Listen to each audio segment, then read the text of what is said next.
Right. Well, that's very kind of you to say those nice things. However, I'm not really qualified to do this. No, don't laugh, I'm not. I originally trained as an exercise physiologist, which is a posh word for a PE teacher. And because I couldn't make much money as a teacher, I decided to set up a little fitness industry business. And I used to go around businesses sticking needles in people, and I end up telling them, well, you're not very fit. You drink too much, you eat too much food, you don't sleep enough, you work too hard, you don't take enough exercise, you're going to die. And they typically say, yeah, you're right. And I said, well, would you like to do something about it? And they all said, yes, absolutely. I want to get fitter, healthier, stronger and faster. And I thought, well, this is great, because these are really successful people like yourselves. They're changing businesses. They're making things happen. This is going to be a great industry for me. So I'd give them this special program. I say, I'll see you in about 2 months. We'll retest you, see how you've got on. And I expected to come back, retest them and see fantastic results. What do you think we discovered? No change. In fact, they'd got fatter. They'd got more unfit, and they were going to die even sooner. So I thought that's a bit of a waste of my career. I shall change, because if I can't get into their body, I'll get into their mind. Clearly, this is where the gap is.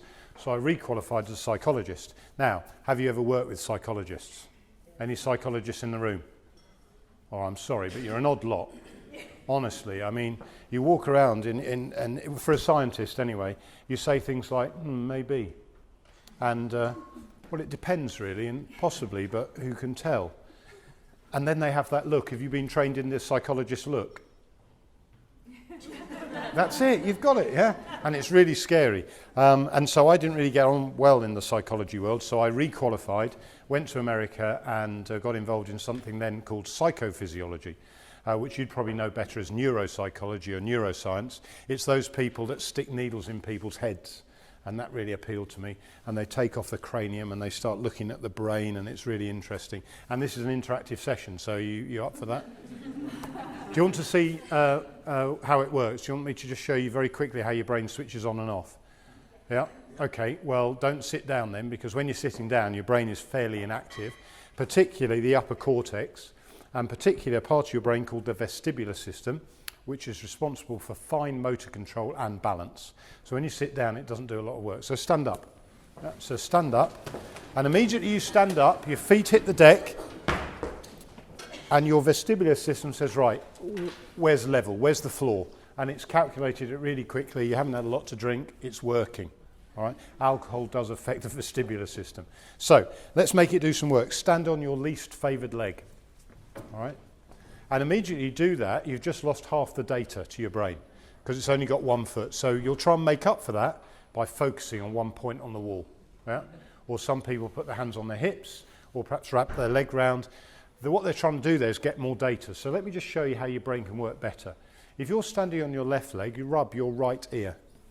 I know this is going to sound weird, but it will help. Okay? And then just tap your toe on the floor. And suddenly it will get easier. Yeah? Now, if you're standing by a chair, this is really weird, but this works. Turn to your chair and stand on one leg, but just tap with one finger. Now, that won't make it a lot easier. But if you then tap with 2 fingers, it will get easier. Then try 3 fingers, it will get even easier.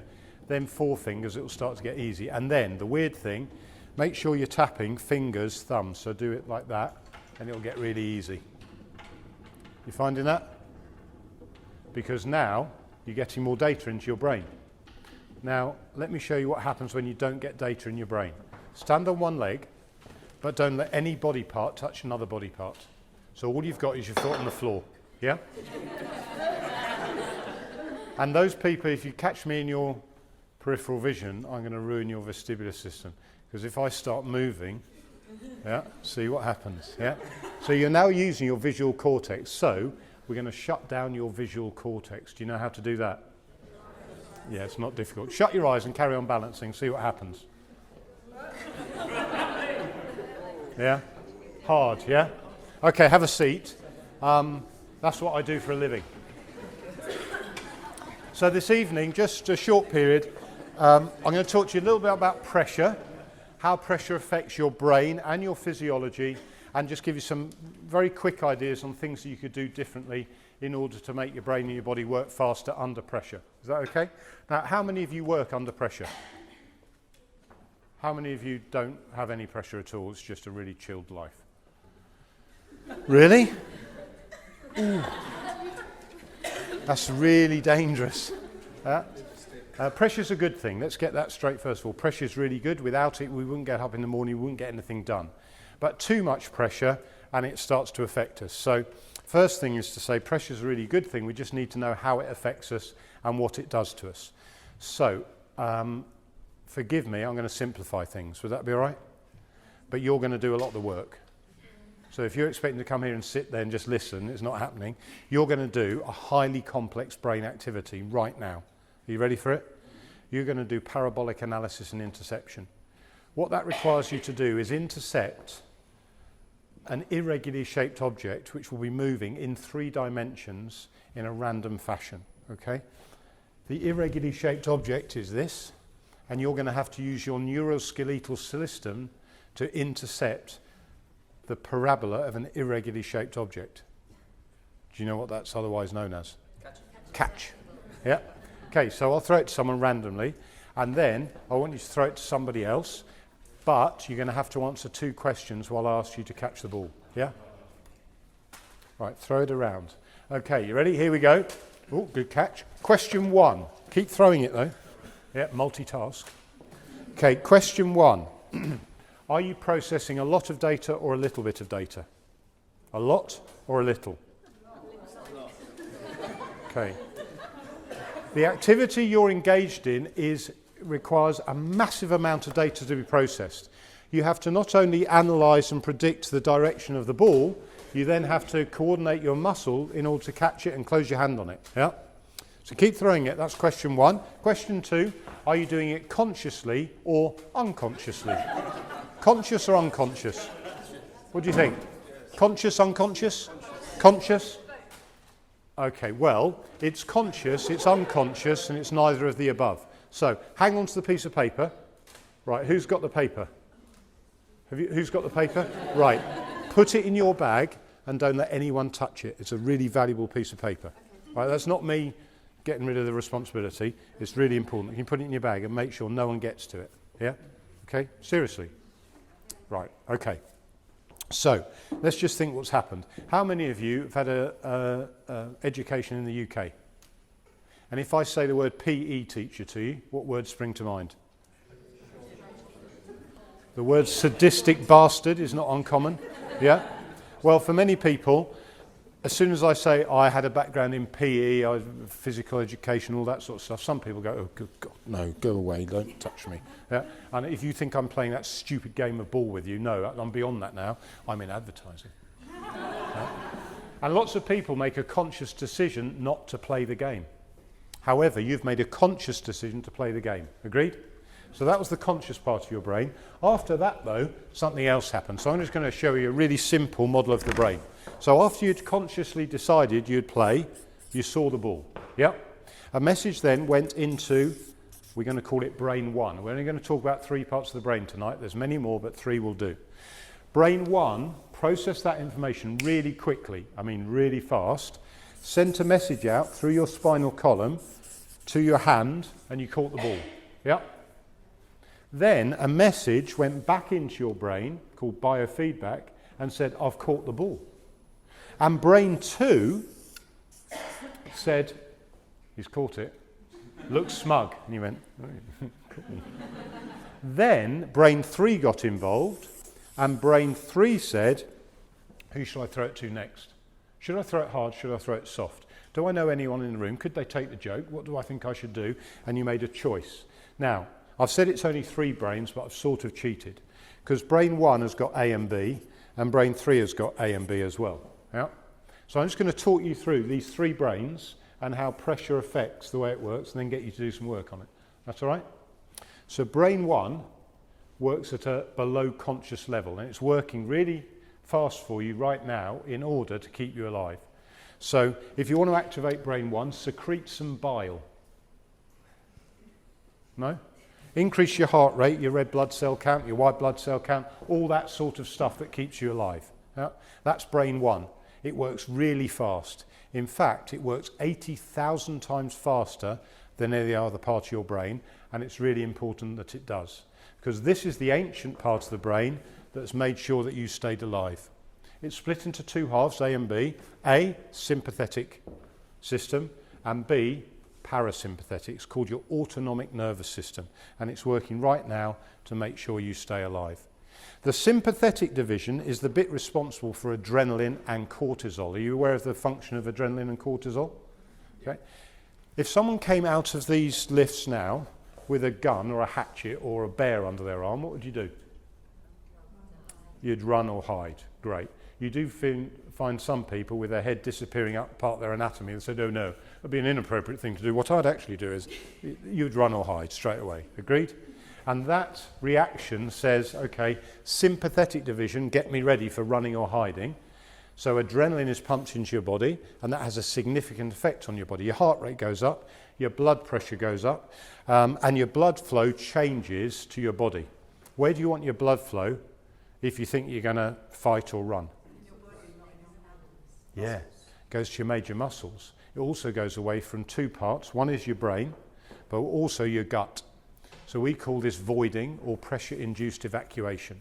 You'll know it as a different colour and a different smell. Yeah? Because the brain says, we don't need any blood in here at the moment, we don't need to digest your food, so you might get butterflies. It will constrict your bladder and says, right, we do not need any extra weight, get rid of it. So significant pressure, you throw up, or really significant pressure, well, we won't go into it, okay? But it can happen. So the blood supply also changes to the upper cortex. See, this part of your brain works really fast. If you're going to be chased by a lion, tiger or bear, do you want your fast brain working or your slow brain working? Fast. The fast bit. Well, let's just think about using our slow brain, okay? Hi everyone, I'm from Health and Safety. I've been downstairs and become aware of a rather dangerous man with a gun and a knife. He's in the lobby. Now, we've done some assessment on him. He has a wild animal with him as well. The wild animal, however, appears to have reticulated canine teeth, indicating carnivorous behaviour. Its eyes are fixed, indicating low blood sugar levels. This is a hungry carnivore with a lunatic man. Now, we've done a risk assessment. It would appear that the terminal velocity of the animal is greater than the resistance created on the hinges of these doors. So if it did run at it, it could break them down. So actually, I'm here to inform you we're in grave danger, level 5. But don't worry, we've got a strategy. We've identified another group, and we're going to state one of their weakest members and throw them at it. It should say, and what should keep us safe? It's great thinking, would you agree? But great thinking doesn't happen quickly enough. So what actually happens is the blood supply goes away from the upper cortex. And as a result of that, our ability to remember all the things we should have done or were taught to do at college, school, university goes out the window. And we end up doing silly things. And, I've got a bit of a background in sport. Can you think of any really intelligent people in sport, which is a challenge, and then think about those people that did stupid things under pressure? Can you think of any of those people? Yeah. Beckham. Which one? Oh my God, I can't believe I'm going to say. Go on. Oscar Pistorius. Who?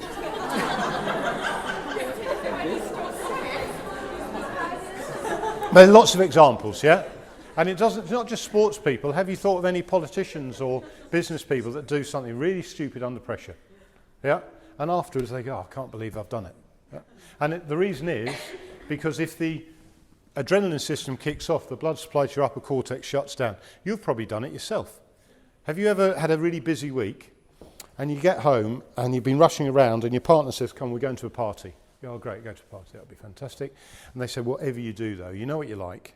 Whatever you do, when you meet Harry, don't mention Sarah, all right? Because Sarah's had a bit of a fling with someone and Harry's really upset. So whatever you do, so you're driving on, I think, right, Harry. Sarah, Harry, Sarah, don't talk about Harry, right, great, okay, you go. Hi Harry, how's Sarah? Oh shit. And you hit a part of your brain, which in about 15 minutes I'll shut down, called your ventromedial prefrontal cortex. It's the processing device that you use to remember those things that are really important. And when you're under pressure, it doesn't work. Because what's really important is staying alive, yeah? So the adrenaline comes in, it changes your physiology, it also produces a shed load of cholesterol, which is not very good for you, and it makes your blood really coagulant, so it's very sticky, which is why stress and anxiety are really bad for you because it thickens your blood and it narrows the arteries, and you don't want to know, it's horrible, it's not nice. And as a result, you die in about 15 years, but that won't bother you right now, but it'll get you, okay? So that's the adrenaline system, the sympathetic division. Now, can you imagine a world where you're constantly sympathetically stimulated? Yes. Yeah? What sort of world do you think it is? Anxious. Lots of anxiety. Yep. Short. You busy? Do you get lots of stuff done? Who woke up to an alarm clock this morning? Okay, welcome to an adrenalised world. Because you see, if you didn't wake up to an alarm clock, you were parasympathetically dominant this morning. In other words, you slowly awoke to the dappled light of the sun through the trees, to the tweeting of birds and the dawn chorus and the lighting of the sky, and you've gently woken. Hello. Your partner says, "Good morning, darling. Can I get you some organic toast? Freshly brewed coffee? Would you like a freshening shower before you make your way to your place of work?" Does anyone have that sort of life? No. Most of us are sympathetically stimulated, and sympathy is dominant over parasympathy. So overstimulation of the sympathetic division, we're busy, we get stuff done, but we get burnt out, we get tired, we fatigue quite quickly because it's hard work. Any idea what we call someone that is over parasympathetically stimulated? Lazy. Students. I have 3 students at home, and this morning I sympathetically stimulated them with a wet sponge. Yeah? They didn't think it was that sympathetic, but it got them up and it got them going. The thing is, what we know is at high performance level, these two are in balance. So sympathy and parasympathy are in balance. And that way you can be busy all day, you get good recovery, good restfulness, and then you can go again. But invariably, you're not. We now have a system of measuring this system. It's called heart rate variance. We've done a lot of research in it, and we know that when you balance those 2 elements of your brain, you'll perform at a very high level for a long period of time. Get out of balance, you'll burn out, and it's a window of about 6 weeks. So it's not very long. And after that period, cognitive capability drops, physiological capability drops as well. So you're tired and stupid, which is not good for you, okay, particularly in your industry. How many of you feel tired and not cognitively fully formed? We call it stupid. Yeah, okay, it happens, right. However, you have no control over that part of your brain, none whatsoever. Not consciously, unconsciously you do. The reason that it fires is determined by brain 2. And brain 2 is your filter on the world. It determines how you see things, your perception. See, pressure doesn't exist. It only exists in your perception. And if you perceive something to be a threat, you will have that adrenaline response. But the same external event can be perceived completely differently by 2 people. Yeah. The way it's constructed is by your previous life, your previous experiences. Some of it is constructed in your DNA, which the educational psychologists hate to hear, but it's true. Has anyone got kids? Yeah? If I threatened your kids, what would you be prepared to do to me? Really? That's against the law. That's brain 3. So what is it that drives someone to kill, love, survival? Yeah? When did you start loving your kids? I mean, was it after a year, 6 months, 2 years, or did you just love them? There's certain elements of your brain function that are genetic, and you'll do it. There's no nurture involved. It's pure nature that drives this part of your brain. But the majority of it is actually nurture, the way you were brought up. And what we know is that the experiences you have in your formative years are very powerful, and they determine how you perceive and see the world, but it doesn't stop, it keeps going. So your brains are patterned, called plasticity, at any time, and the biggest pathways in your brain are created by adrenaline experiences, so exciting experiences. Have any of you considered why quite often we are negative? I know we're told to be positive and we go on courses to be positive and all that shit, but the reality is more often than not we look for negative. Have you noticed that? Our brains will scan for negative first up, and there's a reason. What causes you harm? Positive or negative? Negative can cause you harm. The brain's job is to keep you alive. So we only need one negative experience to create a pathway in our brain. We need about 20 positives to create the same pathway. So the way we were brought up typically was mums and dads telling us to be careful, look out. The interesting thing is it wasn't actually logical, it was driven by fear. Had any of you remember being little and walking across a high wall or doing something allegedly dangerous? Do you remember that? What did your parents say to you? Be careful, get down. Yeah? Which is really interesting because they've probably never seen anyone get hurt like that. They've just been told it's bad for you, so they tell you it's bad for you and it continues. Yeah? You would like me to demonstrate how powerful this effect is? I'll do it with you because you're in the front row. Is that all right? Okay, no, you can sit there. I'd just like to tell you how nice your shoes are. They're lovely shoes. They're lovely shoes, those. Lovely. Has that created a pathway in his brain? Do you reckon? That's memorable, is it? You're going to go and speak to your partner and go, hey, this guy said my shoes are really nice. Look at my lovely shoes. Yeah? No, I'll create a pathway in your brain. You ready?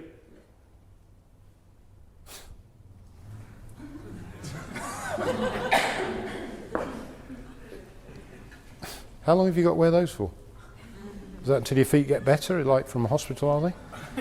Are you a professional? Have you got a job? Yeah. Really? You got a job and you bought those? Yeah. Seriously? Yeah. Shit. Ooh, they're shocking. Anyway, right. So negative reinforcement is better than positive? No, it's not better. It's stronger. So it will put a pathway in your brain. Yeah.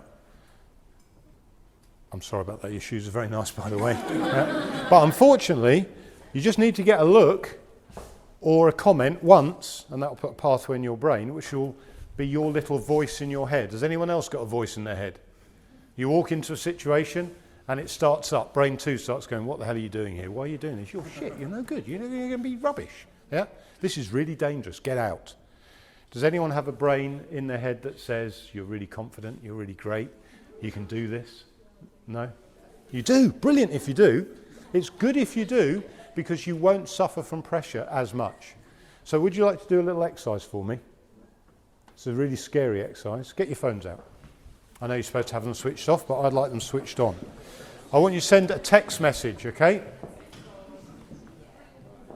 I'd like you to send a text message and send it to at least 5 or 6 people, perhaps 1 or 2 who like you, 2 that you know don't like you, and one to your granny or your mum. Yeah? Your granny, your granddad or your mum. Okay? And here's the message I want you to send. Describe me in 5 words. Okay? Describe me in 5 words. The first response you'll get is, are you pissed? Right. Second will be, are you on some sort of course? And then after that, you'll start getting messages that start really upsetting you. Because do you think they're going to say, you're a piece of shit, I hate you? That's more than 5 words. Or do you think they're going to say nice things about you? What do you think? Go on, do it. Because this will have an emotional effect on you. Sorry? Describe me in 5 words. Yeah? Please describe me in 5 words. Yeah? What sort of words? Do it. You must do it. What sort of words do you think you'll get back? You're probably going to get positive words. Yeah? You're probably going to get positive words which will have an emotional effect. However, do you think you got these positive words when you were growing up? Yeah? Let's find out. Let's do a little stress test on you while you're sending a message, because this is multitasking. We can do it, okay? How many of you would describe yourself as honest? How many of you want to get a text message that's honest? How important is it to you? Very important. Very? How? Come on. Who doesn't want to have honest? We're the liars. Who doesn't want? Who would like to get the word, you're honest? I trust you. You want that word? Yeah? Good, okay. Can I just determine what you mean by it? Is honesty and fact the same thing? So is it possible for you to be honest but wrong? Yes. Yeah, it's just your opinion, okay. Is it possible to be honest if you don't have all the data? If you, Right. Anyone married? Yeah. You married? When you got married, was there a large crowd and a person in a big hat? Do you remember that? And you walked up the aisle, and the person in the big hat asked you a really important question. Do you remember the question? Do you take this man, or woman, I don't know, no assumptions there. Do you take this person to be your lawful wedded husband, wife, whatever? Will you look after them? Will you love them forever? Did you turn and say, that's an interesting question? Based on the data currently made available to me, I'll tell you what, we'll do a 3-month deal. After that, we'll have a review. Or did you say, I do? Yeah? You're all loved up, so you said, I do. So we often are honest without the data. Agreed? Okay. I've got third question. Is that better? Okay, third question. Do you value... Sorry, what was the second one? The second one is, can you be honest without all the facts, without all the data? No, just send that question, describe me in 5 words. We're going to come back to it, don't worry. Okay, my third question for you is this one. Do people judge you by the way you look? Yes. Is it a lot or a little? Shall I show you how much it is? Hello, how are you? How you doing? Yeah, good. All right. Was that okay? It was. You haven't judged me at all, have you? I haven't. See if you'll judge me. Hello, nice to meet you. Nice to meet you. Just a handshake. It was just a handshake. Have you just judged me?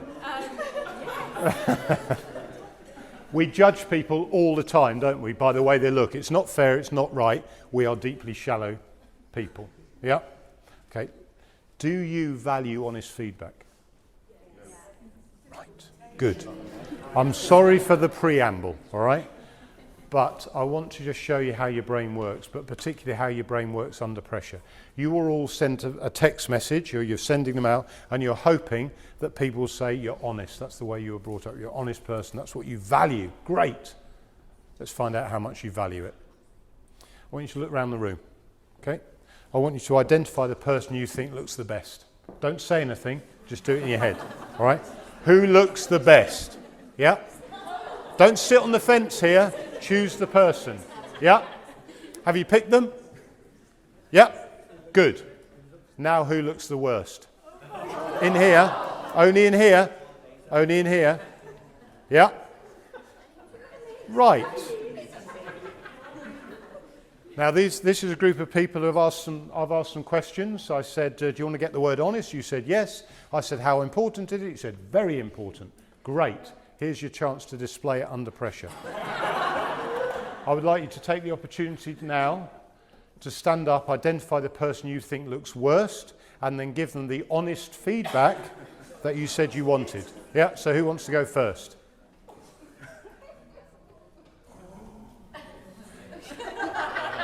That space is called cognitive lag, all right? That space is where your brain too voice just went, whatever you do, do not do that. All right? Don't do it, don't do it, don't do it. And brain 3 is saying, well, I should do it because I've just said to the gentleman, I want to be honest. So what do you think's stopping you standing up and being honest? Not brain 1, actually. Brain 2. Because brain 2 has been trained not to be honest. Brain 3... that's been trained to be honest, because you said, I said, do you want to be honest? Oh, yes, very, very, I want to be honest. Yeah? But brain 2 had a different upbringing. How many of you, when you were little, took a cake or a biscuit from the tin without asking? Yeah? And your mother or father came to you and said, have you had a cake without asking? What did you say? No, before you learnt to lie, the very first time, when mum and dad said, tell the truth, you went, yeah, I've had a cake.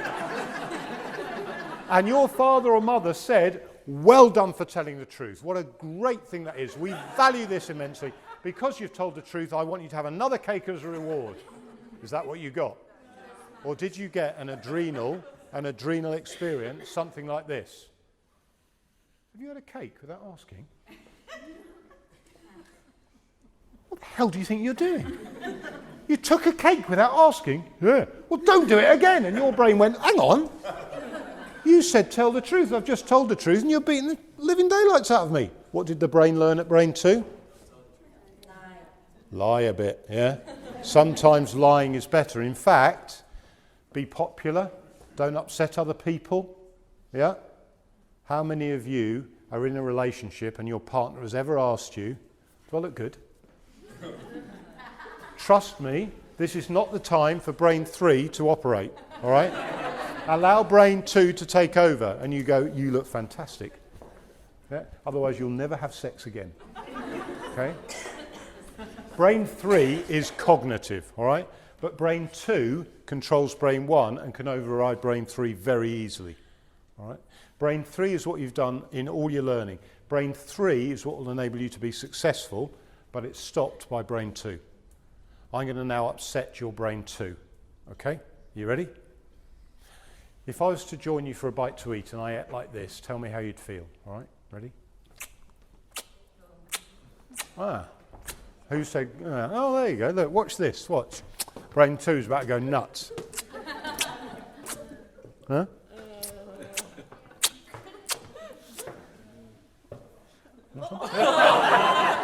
What? I'm sharing. Look at the body language, yeah? Now, did anyone else have that response? Yeah? Why? Logically explain to me what was wrong with that. Logically, we've been brought up to condone that. Really? Yeah. But why is it bad Emotionally, Yeah, we've been brought but up. why? Yeah, why is it bad manners? Because we've been told it is. Yeah, I know you've been told lots of things, but tell me the reason why. Logically explain to me what's wrong with eating with your mouth open. Disgusting. Etiquette? It's You disgusting. spit. It's disgusting. Why is it disgusting? They don't want to see the inside of their mouth. I think you need to travel a bit more. No, I'm serious. Because I've been to countries where it's the appropriate thing to do is eat with your mouth open. And in fact, logically, you should eat with your mouth open because it's better for mastication, that's the word I use, chewing, right? Because it's also better for your enjoyment of the food because you mix the food with air and it stops indigestion, and you should eat with your mouth open. Ooh, but something has told you not to, yeah? You had an experience, probably like me, that said you don't eat like that. My experience, I'll tell you about very briefly. My dad told me don't eat with your mouth open. But you don't listen to your dad, do you? Did you? Yeah, try it on. So I was sitting at the table once, dad there, mum there, brother here, and I thought I'd show my brother how I could chew my food. Did you do that? Yeah? My dad gave me the look. Did your dad have a look? The look is a precursor. It's a warning sign, right? Change your behaviour or you're going to get it. I didn't change my behaviour, so I got it. He kicked the chair from underneath me. I landed on hands and knees on the kitchen floor. I looked up at him and he said, young man, if you want to behave like an animal, you'll finish your meal like an animal. And he took the plate off the table, put it on the floor, and I ate it off the floor. And are you thinking that's child abuse? When you're 10, it's really funny. Do you think it put a pathway in my brain? Absolutely. Yeah? Absolutely, it put a pathway, and there's a right way to eat. It's not logical, but it's emotional. And the emotional brain is more powerful than the logical brain because it works faster. You all happy with that? So brain 1, adrenaline, cortisol. Brain 2, your perspective on the world, your perception. And brain 3, your logical capability. Yeah? Can I ask something in regards to Myers-Briggs personalities? Because there are some who are more emotional and some who are more logical. Yeah. And so if you're a logical person, can you override the emotional side? Talking about Myers-Briggs. Yeah. Does everyone know what Myers-Briggs is? Okay, Myers-Briggs was created originally by Jung and then taken on by a mother-daughter combo with no training. I don't hold with Myers-Briggs. You cannot put people into 16 boxes of extrovert, introvert, sensor, feeler. In their terms, there are only 4 areas of personality. I think we've moved on, I'll be honest with you. I think using Myers-Briggs boxes people and it gives them a label and it's sloppy, lazy psychology. Sorry. I would recommend you do something called a life script where you think about your own personal life and say, what sort of person am I? How have I been brought up? And that could be an E or an I, you know. It could be an S or a T, but actually you're a mixture. The other thing I'd say about Myers-Briggs is it doesn't work for me because I'm dyslexic. And I'm really serious about that. I don't hold with it at all. And there's no really good evidence to support it. Yeah. Okay, leaving Myers-Briggs aside, if you are a more logical person, Yes. you know, there are two different types of people. What I mean is, you know, some people are very emotional, some people are on the spectrum. Yep. If you're very logical, or psychopaths, for example, who don't connect with emotions, is that correct? Yep. So do their brains look different then? No, their brain is similar. The difference is a tube here for psychopaths. That tube, have you ever said to someone, I could kill them? Yeah? But then this part of the brain says, no, that wouldn't be a good thing to do. Don't kill them, all right? That's called emotional control. They don't have this tube. So when they say, I could kill them, they mean it. Yeah, so they actually mean it. They're very easy to catch. Did you kill them? Yes. Where's the body? Over there. How do you do it? With a knife. Because they're very difficult to lie. But there are certain psychopaths that still have the ability to lie. They're the really dangerous ones. Yeah, they're the famous ones. But most of them get arrested quite quickly. I spent 5 years as a police officer working with them. They're easy to catch. I caught one on a roundabout with a ceremonial knife. Great big long knife like this, and he just slashed his family. And even I could work out he'd been up to no good. And then he told me what he'd done. Yeah. It was a bit of a giveaway. Okay, so are you happy with brain 1, 2 and 3? Oh yeah. I'm assuming this is a bit more aligned, so I don't know if you're familiar with it, but it's 3 human, 2 chimp and 1 computer. Okay, Steve Peters and I have been working in parallel for quite a long time. He talks about the chimp paradox. There's an alignment, yeah, but there's a disagreement as well. The computer, I'm not sure about. And if you read Steve's book, it will be then a logical process of how you realign your brain. I would tend to say it's a biological system. So it's not, you can't apply a linear system to a biological system. Yeah? That there are different pathways and one system doesn't work for everybody. So Steve, very interesting. You heard of this guy, Steve Peters? It's very interesting. He works in elite sport. He works with cycling and he's had huge success. He's very good. Some people love him and some people hate him. Some people just say, no, I don't want to work with him. But he's not a psychologist. He's a clinical psychiatrist, which tells you about elite performers. They're a bit odd. But it's a good book to read. And if it suits you to think about the brain that way, that's great. I do it slightly differently, but yeah, there's some parallels. Shall I tell you how it works in practice? Okay. Anyone got kids? Anyone got boy kids? Anyone got boy kids over 14? Right, you'll know about this, but the rest of you, it's going to happen. Because up until the age of 14, if you're a dad, having boy kids is fantastic. Because you can go away for ages, you come home, they do as they're told, they go, oh, Dad, you're a hero, and it's great. Until the age of 14. When you return from a trip and you walk in, as I did, and I said, hello, son, how are you? And he looked up at me and said, what's it got to do with you? So I was just asking how you were. Well, Dad, you lead your life, I'll lead mine, all right? Mind your own business. I thought I shall assert myself. Go and tidy your room. No, I'm not tidying my room. When you leave the house tidy, I'll start to set, and you set an example, I'll follow. But until then, mind your own business. You recognise this behaviour, yeah? I actually talked to him about it. As soon as he hit 13, he changed towards me. Yeah, testosterone.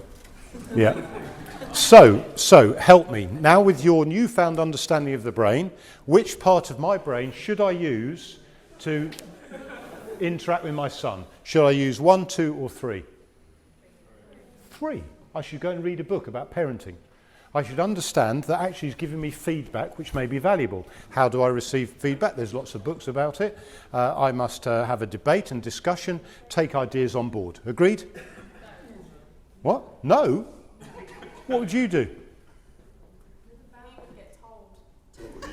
No, all the organisational psychology books tell you if you tell people what to do, they'll do the opposite. No, I must listen. Hit him! You've not been on the course, have you? Yeah? No, I'll tell you what, I read the book on parenting and I took him out for a meal. I ordered a nice meal, and I thought when we get the meal, I'll have a deep and meaningful conversation, understand his perspective, yeah? And I'll give him my view, and we can come to a balance, and we can understand each other and bond. Yeah, great. And just as I'm about to start my conversation, the food arrived.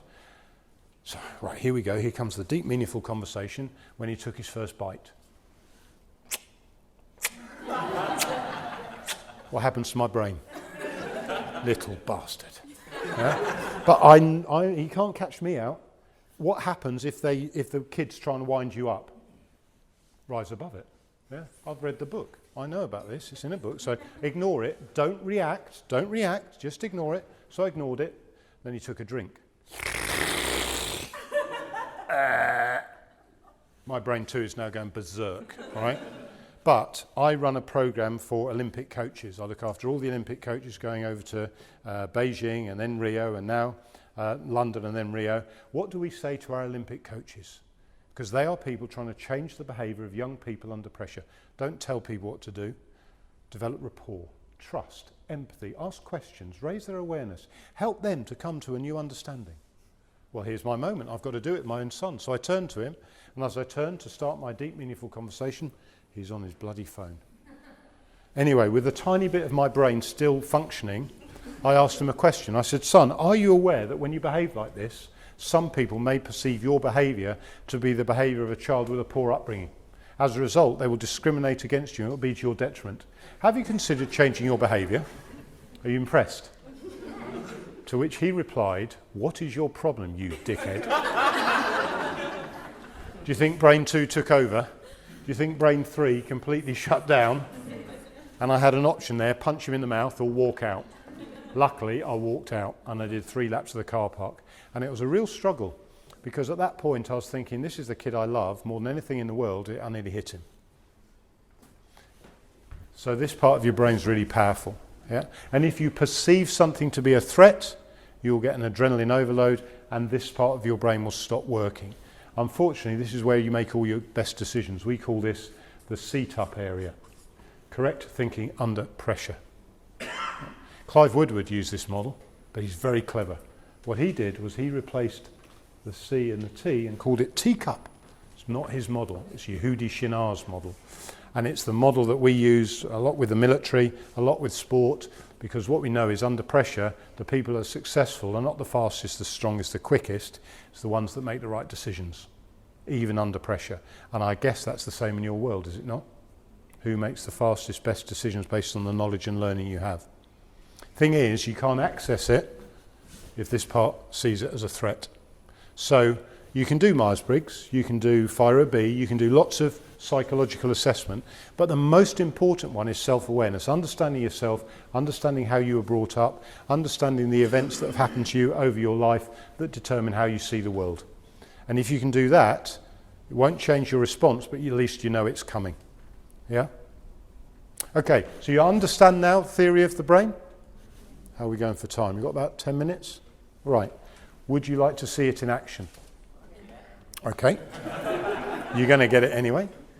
One of the ways we monitor which part of your brain is working is heart rate variance. Now, I haven't got the monitors with me, and it would take too long to put them on, so we're just going to use a gross measure of your level of arousal. It's not that sort of arousal, so don't get carried away.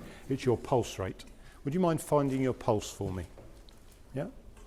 Now, I'm going to give you 15 seconds. I just want you to start counting from when I say start to when I say stop. Is that all right? Yeah? Okay, have you all found it? Yeah? No? Try up here.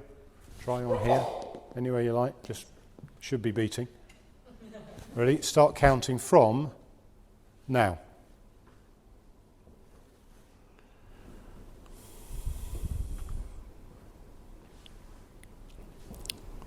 3, 2, 1, stop. Multiply by 4.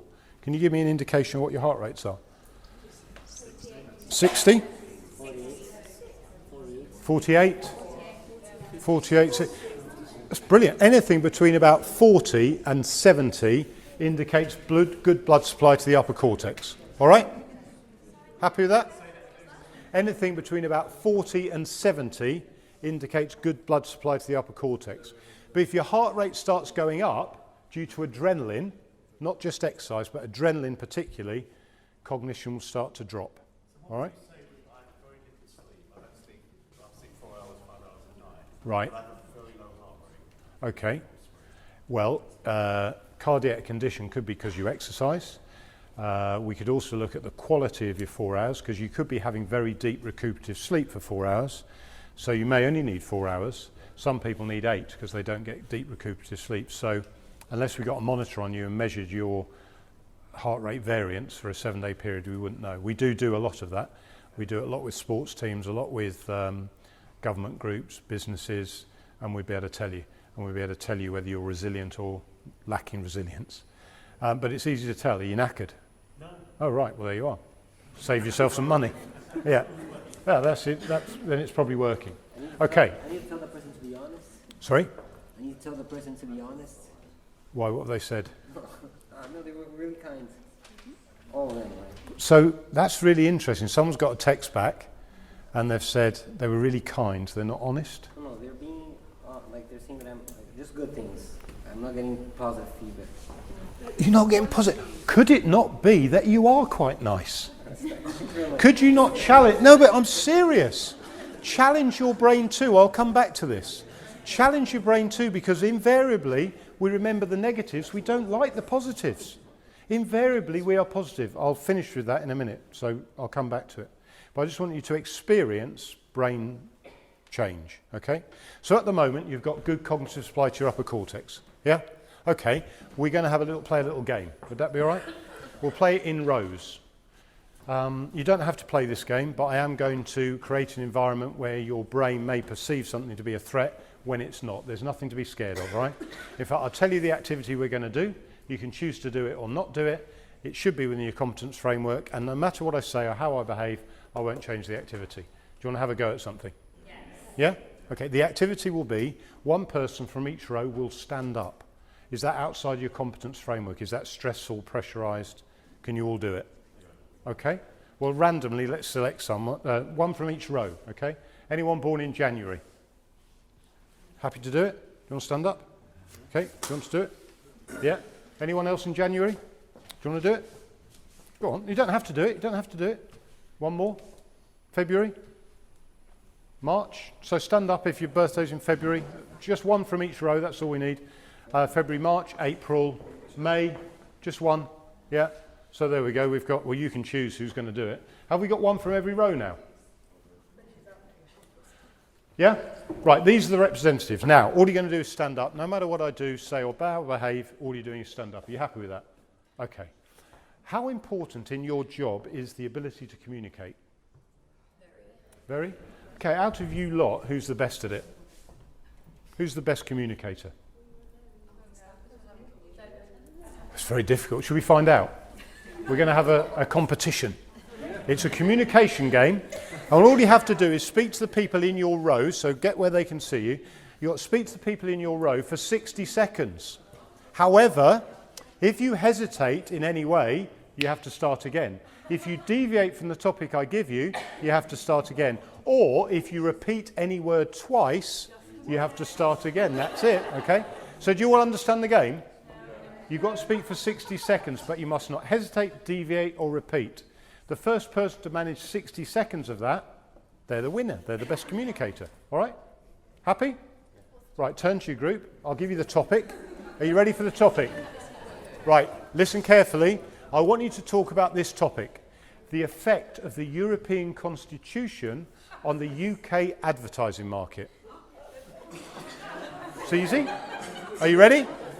All start at the same time, right? All start at the same time. Ready? Timekeeper from each group. Ready? Here we go. After 3. 1, 2, 3. Stop. Don't do it. Don't do it. Don't do it. Don't do it. I said all you'll do is stand up. Do you remember? Yeah? And suddenly I'm asking you to do something that your brain is perceiving to be a bit scary. Yeah? Yeah? So don't worry. I've got some integrity. Not much. But I have got a bit. If I say all we're going to do is stand up, that's all you'll do. However, it's nearly the end of the session, and I thought it would be good to put some energy in the room. Would you like that? Yes. Yeah? Okay. So let's do something everyone can join in on, but these people can lead. It's not going to be public speaking because we all know that's stressful. We'll do something else which is fun, enjoyable and exciting. Would you like to do that? It's not public speaking, all right? It's easy. Public singing, pick a song. Quick, think of a song you can all sing. I'll come back to you. Song, quick. Mamma Mia. Do you all know words to Mamma Mia? No, don't sing it. Do you know the words to Mamma Mia? No. Pick a word. It's got to be a song you all know the words to. Quick, what's your song? Do you know all the words to Wonderwall? Yeah, I think so. You think so? Yeah. What's the third line of the second verse then? Bad decision. Come on, it's got to be a song you know the words to. What's your song? Quick, think of a song. Song. Quick. That's a nursery rhyme. I clearly said song. Correct thinking under pressure. What's your song? Quick. Do you know all the words to Wonderwall? Does your team know all the words to Wonderwall? What's your song? All right. Do you all know Happy Birthday? Yeah. Okay. What's your song? Quick. All right. You know. We chose Happy Birthday. God. Your song? Well, you've got to think of one. This is you've got to think on the pressure. You wish you all know the words to that? Yeah. Okay. What's your song? Quick. We are the champions. Do you all know the words to We Are the Champions? Do you know the words? You need to know all of them. Think of a song you all know the words to. Quick, have you got a song yet? Song, quick. I need a song. Help him. Quick, what is it? What's yours? You all know the words to Let It Go, do you? You all do, yeah? Do you know the words to Let It Go? You're singing it, are you? What's the third line of the second verse then of Let It Go? No, it's not. It's not. That's the chorus. I want to know the verse. Come on, it's got to be a song you all know the words to. Have you all got one yet? Quick. Do you know the words to Hey Jude? No, come on, it's got to be a song you all know the words to. That going to be it? Oh, well, you'll have to go with what you've got. Are you ready? All sing together. See who's the loudest group. Ready? After three. Ready with your song. You all know the words to it. 1, 2, 3. Stop! No. Don't do it. Stop. Take your pulse. And start counting from now.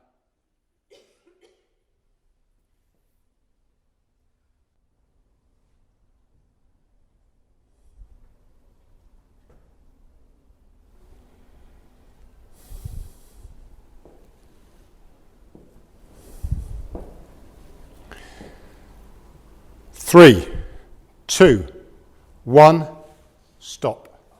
Whoa. Multiply by 4.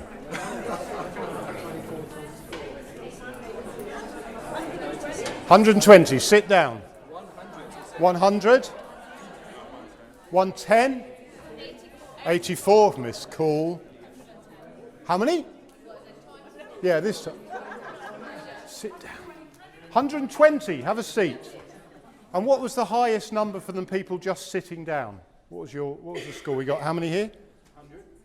100. Anyone above 100 that was sitting down? 130. 140. Have you heard these people sing before? Right, I want to ask you a really important question. Why have your heart rates gone up?